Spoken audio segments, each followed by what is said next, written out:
Assalamualaikum warahmatullahi wabarakatuh. Hai semuanya, apa kabar? Semoga kalian sehat selalu ya. Dan jangan lupa tentang protokol kesehatannya. Sebelum kita memulai pembelajaran hari ini, alangkah baiknya kita berdoa sesuai dengan keyakinan masing-masing. Berdoa dimulai. Amin. Tetap semangat ya, walaupun di rumah aja, kita semua harus tetap semangat. Apalagi kalian. Kalian harus tetap semangat untuk menjalankan pembelajaran jarak jauh di rumah. Jangan lupa untuk mengerjakan tugas, absensi, dan menonton video pembelajaran yang ada di YouTube SMA Widya Manggala. Jangan pada males-malesan ya, karena ini penting untuk nilai kalian. Jadi kalau nilainya nanti 0, nanti kalian juga kan yang akan susah. Makanya harus tetap semangat ya, dan jangan lupa untuk melakukan hal yang tadi saya katakan. Baik, minggu kemarin kita sudah membahas tentang potensi laut yang ada di Indonesia dan masih dengan materi posisi strategis Indonesia sebagai poros maritim dunia. Nah, minggu ini sekarang saya akan membahas tentang Indonesia sebagai poros maritim dunia. Nah, di materi ini kita akan mengenal apa sih poros maritim itu, seperti apa strategi Indonesia biar dijadikan poros maritim dunia. Nah, di sini apa yang dimaksud dengan poros maritim? Bagaimanakah strategi Indonesia menjadi poros maritim dunia? Apakah sudah ada yang tahu?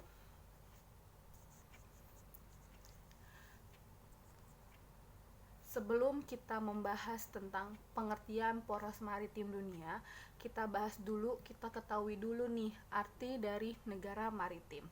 Negara maritim adalah negara yang mampu memanfaatkan laut, walaupun negara tersebut tidak memiliki banyak laut, tetapi mempunyai teknologi, ilmu, pengetahuan, dan peralatan untuk memanfaatkan laut tersebut. Apakah Indonesia sudah bisa dikatakan sebagai negara maritim? Kalau memang sudah, berarti memang iya, Indonesia itu sudah bisa dikatakan negara maritim. Apalagi Indonesia ini memiliki laut yang sangat banyak ya, kalian pun tahu.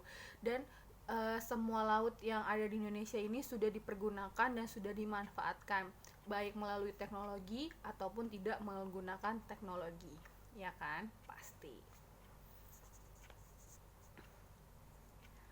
Oke, sekarang kita bahas tentang poros maritim. Nah, di sini poros maritim adalah kegiatan pengangkutan barang dan orang melalui laut. Kegiatan kenavigasian itu adalah kegiatan kapal ya, dan perkapalan sebagai sarana atau moda transportasi laut dan segala aspek ataupun kegiatan yang terkait langsung dengan perdagangan melalui laut. Nah, intinya poros maritim ini adalah untuk perdagangan laut, berarti untuk meningkatkan devisa negara atau ekonomi, seperti itu. Itu pengertian dari poros maritim. Lebih gampangnya, lebih kata dasarnya adalah perdagangan atau pengangkutan barang melalui laut dengan transportasi laut, contohnya adalah kapal. Itu. Nah, di sini ada kebijakan pengembangan poros maritim di Indonesia. Kebijakan ini lebih ke hukumnya atau undang-undangannya. Nah, kebijakan pengembangan pembangunan Indonesia sebagai poros maritim dunia harus dilandasi oleh aturan hukum. Nah, jadi poros maritim ini tidak sembarangan, tapi ada aturan hukumnya. Yang berlaku di Indonesia ada 2 aturan. Yang pertama, nomor 32 tahun 2004 tentang Kelautan dan Undang-Undang Nomor 17 Tahun 2007 tentang Pelayaran. Jadi, kalian harus catat nih Nomor 32 Tahun 2004 dan Undang-Undang Nomor 17 Tahun 2007 tentang Pelayaran.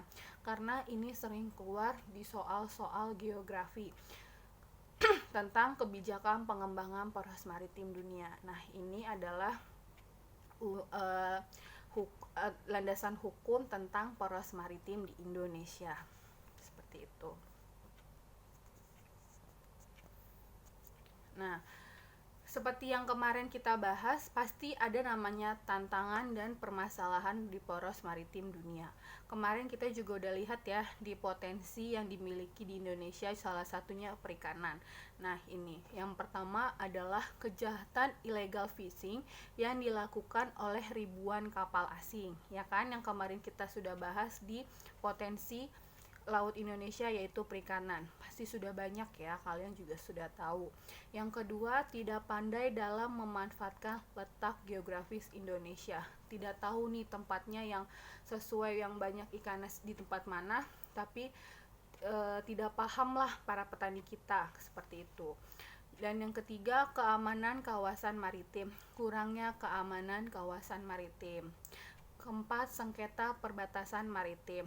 Jadi contohnya itu seperti di daerah Kalimantan antara Malaysia dan Indonesia, itu masih adanya sengketa perbatasan.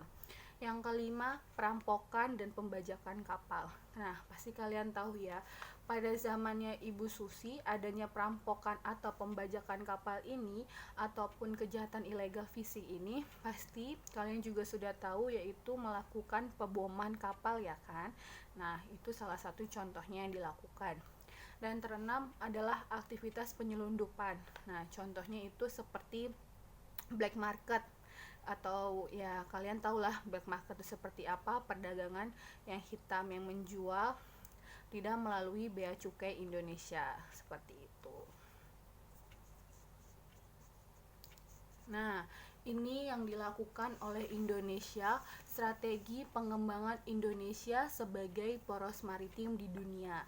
Ada 5 pilar utama yang dikemukakan oleh Presiden Joko Widodo dengan upaya untuk mewujudkan poros maritim Indonesia. Nah, yang pertama ada pembangunan kembali budaya maritim Indonesia.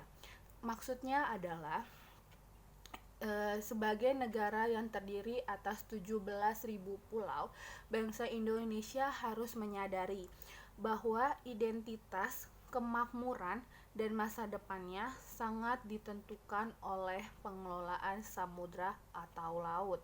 Jadi kembali lagi budaya maritim Indonesia, itu kata Presiden Joko Widodo. Nah, yang kedua ada komitmen menjaga dan mengelola sumber daya laut. Dengan menjaga ini, membangun kedaulatan dengan melalui pengembangan industri perikanan yang dilihat dari menempatkan nelayan untuk sebagai pilar utamanya. Jadi, pilar yang kedua ini ditempatkan untuk para nelayan.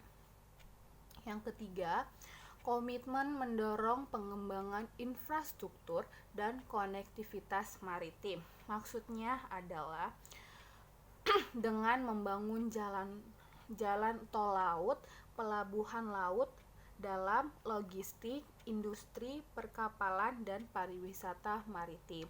Jatuhnya kalau yang ketiga ini adalah fasilitas dalam maritim. Nah, contohnya yang tadi ya, tol laut. Kita juga sudah bahas tol laut di minggu lalu. Yang keempat adalah diplomasi maritim. Maksudnya adalah Presiden Jokowi mengajak semua negara untuk menghilangkan sumber konflik di laut seperti pencurian ikan, penggelapan, pelanggaran kedaulatan, sengketa wilayah, perampokan, dan pencemaran laut. Jadi dia mengajak semua negara untuk melestarikan yang ada di laut, seperti itu. Dan yang kelima, yang terakhir adalah pembangunan kekuatan pertahanan maritim. Maksudnya adalah hal ini diperlukan sebagai upaya menjaga kedaulatan dan kekayaan maritim serta menjadi bentuk tanggung jawab negara dalam menjaga keselamatan pelayaran dan keamanan maritim. Jadi yang kelima ini lebih mengutamakan keamanan maritim. Tadi pun juga di tantangan Poros Maritim Indonesia itu adalah kurangnya keamanan maritim. Jadi dengan pilar 5 yang nomor 5 ini dapat memperkuat keamanan maritim. Nah, jadi dari 5 pilar ini yang dikemukakan oleh Jokowi adalah strategi untuk mengembangkan Indonesia sebagai poros maritim dunia. Nah, menurut kalian, apakah di Indonesia sudah mengimplementasikan atas 5 pilar tadi yang dikemukakan oleh Jokowi? Kalau misalnya memang sudah, kenapa? Kalau belum, kenapa? Dan apakah Indonesia sudah cocok untuk posisi strategis di posisi strategis Indonesia sebagai poros maritim dunia? Apakah Indonesia ini sudah cocok untuk poros maritim dunia? Kalau sudah, kenapa? Kalau belum bisa, kenapa? Nanti kalian jawab di Google Classroom ya. Sekian dari saya. Kalau belum masuk ke GCR Geografi, kalian bisa WA saya untuk minta kodenya dan minta wali kelas kalian. Sekian dari saya. Terima kasih. Wassalamualaikum warahmatullahi wabarakatuh.